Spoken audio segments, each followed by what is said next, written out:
Good morning. Happy May Day. Yeah. Woo! So in a little while we're going to get started here, but for now we have materials, poster boards and markers for making signs, and please don't be shy. Remember that the theme of today's event is related to the recent FBI activity and our message that our streets are places for revelry and for human community, and not for the FBI's weapons of war. So please try to keep that in mind. We're making messages so that we can keep this on topic. Another powerful theme that we want to stick to today is the right and necessity of silence in a civilization that engages in the systematic repression of social justice workers and activists. So for today's march, we're not here to yell chants, we're not here to get into a fight with anybody, we're not here to yell epitaphs. We're going to exercise our right to silence. In fact, we're going to have some ways of demonstrating that and showing that visually. So, of course, we're all autonomous individuals, we're all accountable to ourselves for our actions, but I ask you to remain true to that theme. Thanks. And don't be shy. Woo! What happened on Friday? Well, in 4 cities in the Pacific Northwest, the FBI, in conjunction with local police, rolled out military hardware with federal combat police to serve sealed warrants. Simultaneously, activists were visited at home, at their places of work, at school, even on their favorite jogging paths, asked about May Day. It was blatant harassment, blatant intimidation, and I mean, there's real crime in this world. There's real threats of terror in here. One of those threats of terror is apparently military hardware being gifted to state and local and federal authorities to be used against us. No, yes. I heard you on the megaphone, obviously, but what's the message you're trying to get across today with today's rally and march? That our streets are for human community, for revelry, not for weapons of war. Gotcha. And can you give us any indication of where you plan to march to, what you plan to do, that kind of thing? You'll find out. Okay. And do you have any idea on how many folks might come out and participate? Honestly, no. We'll see. Would you mind if I grab your name real quick? Sure, it's Jesse Haddon. Jessehaddeden. Are you associated with any particular group or any? No, we're just a group of concerned citizens. And kind of organized through social media, I gather? Yes. Thank you, man. Thank you. We're going to get started pretty soon. First, a couple of messages. Per medic, the advice is to walk, not run. We want to remain safe today. We're looking to keep everyone safe and secure. We're not looking to get anyone arrested or hurt today. We want to have a safe march, and that means relying upon each other and trusting one another.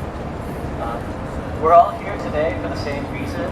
Alarm at what happened recently in Portland, as well as Olympia, Oakland, and Seattle, as part of an ongoing trend for the past few years, and indeed for decades and decades, of state repression of people who are working to change our world for the better. On Friday, the FBI, with local police, drove an armored personnel carrier through southeast Portland, full of federal combat police, along with several black SUVs, similarly filled with federal combat police, effectively turning our quiet, sleepy urban neighborhood into what looked like a war zone, without really any explanation to our community. At the same time, activists were visited at home or at their places of work or school, questioned about May Day, subtly intimidated and harassed. This didn't just happen here, this happened in 4 cities simultaneously, and this isn't a new phenomenon by any stretch of the imagination. We live in a world with plenty of things to be worried about. Environmental change, tyranny from the state. There are many things to be worried about, but social justice workers who are trying to actually address these issues despite the barriers put before us are not one of those things. Now, as part of today's march, we want to highlight both the right and the necessity of silence in the face of repression of social activism.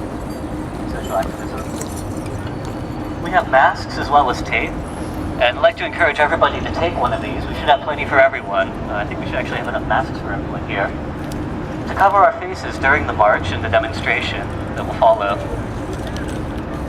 we're going to be marching in silence. So I ask all of us to respect that theme. Of course, we're all autonomous individuals. It's not a command. And we all don't like commands, but thanks. And there'll be a surprise coming shortly, which will break that spell of silence and show us what our roads are really for. They're not for weapons of war. They're not even really just for highways of commerce that we should scamper across really quickly whenever a light changes. These roads are for our community. These roads are for Revelry. These roads are our roads, and this is our community. And I believe, and I feel that many of the people here also believe, that we're on a very dark path as a civilization. We're making mistakes as a society that other societies have made.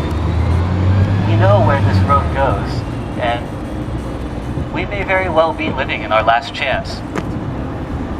Today is a day, even though we're small in number, that we can make our voice heard. We can try to correct the story that gets out in the media.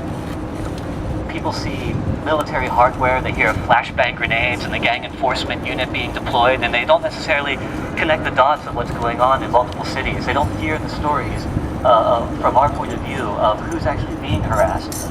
They don't realize that the gang enforcement unit is brought out for activism, that it doesn't necessarily refer to gang activity. Well, part of today's demonstration is about correcting that story and asserting our own version of reality.